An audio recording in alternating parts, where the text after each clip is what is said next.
आज glorious public school जमसोती में उपस्थित सभी बच्चे, इस विद्यालय के प्रधानाचार्य महोदय, डायरेक्टर महोदय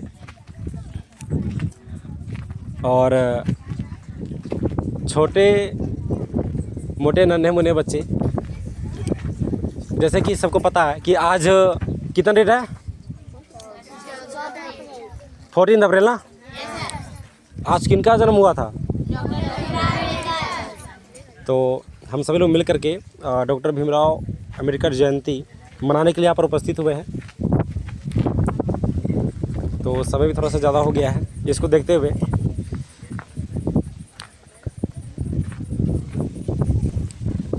तो समय के देखते हुए और ज़्यादा देर ना करते हुए आप सभी बच्चों के जोरदार तालियों के बीच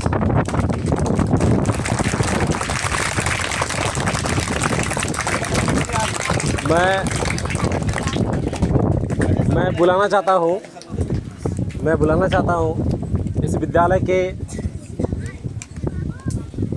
प्रधानाचार्य महोदय की तरफ आएँ, आपसे रिक्वेस्ट है। और आज उनके जन्मदिन पर बच्चों को कुछ बताने का काम करें। वेलकम है सर आपका। तो प्रिंसिपल सर को भी थोड़ा सा कैंसिल करते हैं और उनसे पहले हमारे विद्यालय के शिक्षक मोनू सर हैं, तो उनको बुलाना चाहते हैं। तो आप सभी विद्यार्थी इनके लिए जोरदार ताली से वेलकम करोगे। वेलकम है सर।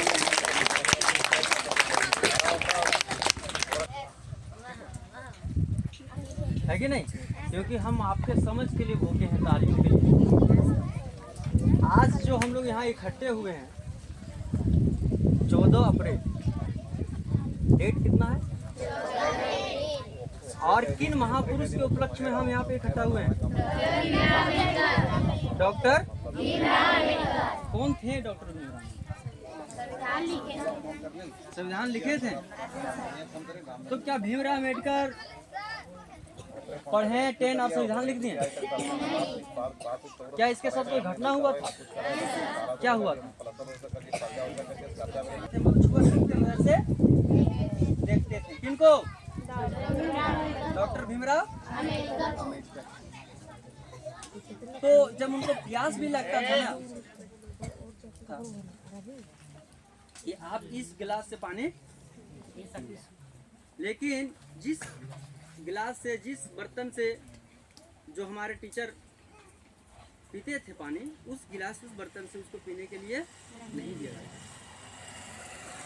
तमाम भेदभाव जब उनके साथ हुआ अपने शिक्षा में, उन्होंने फिर विदेश यात्रा किया। तो बैलगाड़ी से आए थे, तो ओकर भाई और भीमराव अम्बेडकर का भाई था, भीमराव अम्बेडकर दोनों मिलकर गाड़ी पर बैठे। तो जैसे भीमराव अम्बेडकर जब वहाँ से शिक्षा ग्रहण करके आए थे, तो जब वो कमेटी, ड्राफ्ट कमेटी बना के संविधान का तैयारी बना रहे थे, प्रारूप समिति के अध्यक्ष बने थे वो, तो जब बना रहे थे तो उनका मुलाकात राजेंद्र प्रसाद से हुई। भारत के पहला कौन थे वो? उनसे जब मुलाकात हुई और उनसे जब बात हुई, तो उन्होंने कहा कि आप तो विदेशों में पढ़ के आए हैं और आप बोल रहे हैं कि 60 देश से अधिक हम संविधान का अध्ययन किए हैं, तो आप नया संविधान क्यों बनाना चाहते हैं? जब उनका 60 देश का संविधान था गलत था। हमने सुनने जानता है और क्या सुनेंगे आप? सुनो, हम समझ आया होगा तो भी ठीक है, नहीं समझ में आएगा तो समझने का प्रयास करना, ठीक है? नहीं समझ में आएगा तो समझने का प्रयास करना कि मोनू सर क्या बोलते हैं। हम चाहेंगे एक बार मोनू सर के लिए जोरदार ताली। बड़ी सी बहुत बढ़िया। और इन्हीं गड़गड़ाहट तालियों के साथ आप सभी के बीच हमारा विद्यालय के डायरेक्टर महोदय अजय सर से हम रिक्वेस्ट करेंगे कि आप भी आएँ सर, और आप भी अपने 2 शब्दों को रखें। वेलकम है सर। आज हम लोग यहाँ कलोरिया परिवार स्कूल में जो बैठे हुए हैं, सबको पता होगा कि किसका जन्म है। अब बोलो सर तो कुछ छोड़े नहीं, सब चीज़ बता दिए। अच्छा लगा। हम उनका जन्म जो हुआ था 14 अप्रैल 1891 को मध्य प्रदेश माहू नगर में हुआ था। उनका जब मृत्यु हुआ था दिल्ली में हुआ था 6 दिसंबर 1856 को। हमारे मोनू सर जो यहाँ पर शिक्षक हैं बता दिए हैं, कुछ नहीं छोड़े हैं। और डॉक्टर भीम अम्बेडकर जो देखिए एक महान निर्माता थे संविधान के लिए। सच में शायद वो ऐसा कर्म नहीं करते तो इतना महान नहीं बनते। और सही बात है कि जब विदेश पढ़ने गए थे तो बहुत सारा उस संविधान को बारे में सीख करके यहाँ आए थे और उस संविधान को यहाँ लागू किए। लेकिन यही बात है कि यहाँ का संविधान जो है ना, हम लोग को नॉर्मल है, इस संविधान को संशोधित कर सकते हैं। और अदर देश का जो संविधान है जो जटिल है, वहाँ का संविधान जो है संशोधित नहीं कर सकते। जो कि हम लोग पढ़ते हैं संविधान में कि 42वां संशोधन में ये होता है, 1978 में तहत ये हुआ था। समानता का अधिकार जो हुआ था, स्वतंत्रता का अधिकार हुआ था, इसको हम लोग चाहेंगे तो संशोधित कर सकते हैं। ये संविधान जो बनाए थे सोच के बनाए थे, क्योंकि इनके पास ज्ञान था और ज्ञान के तहत अपना व्याख्या किए थे। आज उसी के तहत हम लोग चलते हैं।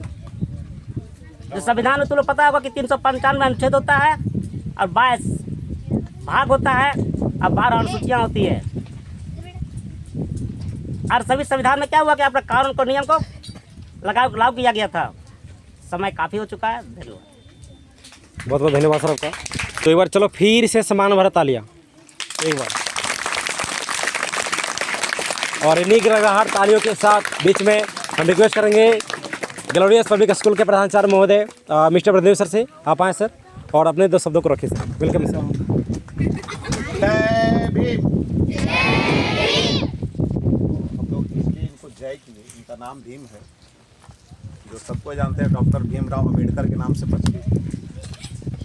हमारे इस विद्यालय के सहायक शिक्षक सोनू सर को सबसे पहले एक बार मैं हर तहे दिल से स्वागत और निवेदन करूंगा फिर से कि जिन्होंने आज हमारे भीमराव अम्बेडकर दिवस की जयंती पर मन संचालन कर रहे हैं, इसलिए बहुत बहुत धन्यवाद आपको। इस विद्यालय में उपस्थित हमारे सहायक शिक्षक मोनू सर, अजय सर और नन्हे मुन्ने छोटे बच्चे। सबसे पहले मैं बता देना चाहूँगा कि हमारे दोनों सर ने बहुत कुछ कहे और बहुत अच्छी बात बताए, जिसमें हमारे भीमराव अम्बेडकर के जयंती बताए। तो मैं उसी और नहीं जाएंगे, लेकिन मैं एक छोटी सी कहानी बताना चाहूँगा। इस भीमराव अम्बेडकर ये सबको ही कहे कि एक नीच जाति यानी ये दलित परिवार से जुड़े हुए। दलित परिवार के बारे में शायद आप लोग नहीं जानते होंगे दलित परिवार होता क्या है। बहुत बारीकी से समझोगे इसको। आज मैं उत्तर भारत की बात करता हूँ।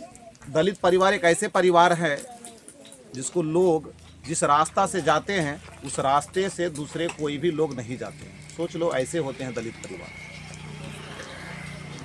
ये जब एक बार विद्यालय से घर आ रहे थे, मैं इनका छोटा सा कहानी बता रहा हूँ कि जब ये विद्यालय से घर आ रहे थे तो बीच रास्ते में बारिश हो रही थी। बारिश जब हो रही थी तो अक्सर हम लोग भी करते हैं, जब कहीं बीच में जाते हैं तो रास्ता में अगर बारिश हो रही होती है तो हम लोग किसी के घर के बाहर जब किसी का छावनी होता है, छावनी के नीचे बचते हैं। इन्होंने भी वही काम कर रहे थे, छावनी में बच रहे थे। क्या हम पूछना चाहते हैं कि हम उसके घर में छावनी के पास बच रहे हैं तो क्या उसका घर छुआ जाएगा? नहीं छुआ जाएगा। लेकिन वो घर था ब्राह्मण का। जब देखा गया कि भीमराव आ रहे हैं, उस समय ये महान व्यक्ति ने थे, इसी टाइप में जिस टाइप में आप एक विद्यार्थी हैं, उसी विद्यार्थी जीवन जी रहा था। जब उस छावनी में गए, इसको देखे अचानक, तो वो ब्राह्मण गए, उसको भगा दिया। क्यों? इसलिए भगा दिया गया क्योंकि एक दलित परिवार, एक नीच परिवार से का बच्चा है और मेरा घर क्या हो जाएगा? छुआ हो जाएगा, अछूता हो जाएगा। उत्तर भारत में आज भी कुछ सालों से पहले मैं बता देना चाहता हूँ उदाहरण तरोताजा। आज भी वहाँ दलित परिवार जब चलते हैं ना, उसका कमर में झाड़ू बांधा जाता है। झाड़ू इतना लंबा कि उसका पैर जहाँ तक रहता है ना, उतना तक पैर में झाड़ू बांधा हुआ रहता है। तुम लोग इतिहास में पढ़ोगे, देखोगे, उसका फोटो भी तुमको मिलेगा। गला में घड़ा बांध दिया जाता है। क्यों जानते हैं? कि जब जिस रास्ते से वो जाएंगे ना, तो उनका पैर का निशान नहीं मिलना चाहिए, वो झाड़ू लगते चला जाए। क्या जिस रास्ते से जा रहे हैं, जिस जमीन पर जा रहे हैं, क्या वो जमीन छुआछूत हो जाएगा? उस झाड़ू क्यों बांधा जा रहा है? इसलिए जब बांधा जा रहा है कि उसको नीचे दिखाने के लिए। और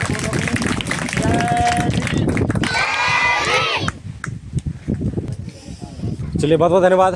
और अब हम चलते हैं आगे कार्यक्रमों की ओर, पूजा की ओर। चलो चलो, क्या करेगा पूजा?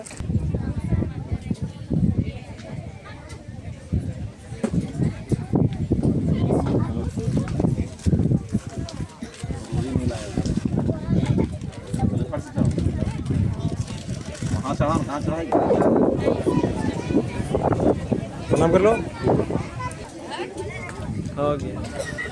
अब विद्यालय की ओर से आप लोगों के लिए कुछ व्यवस्था किया गया है, तो अब सभी तैयार है? चलिए।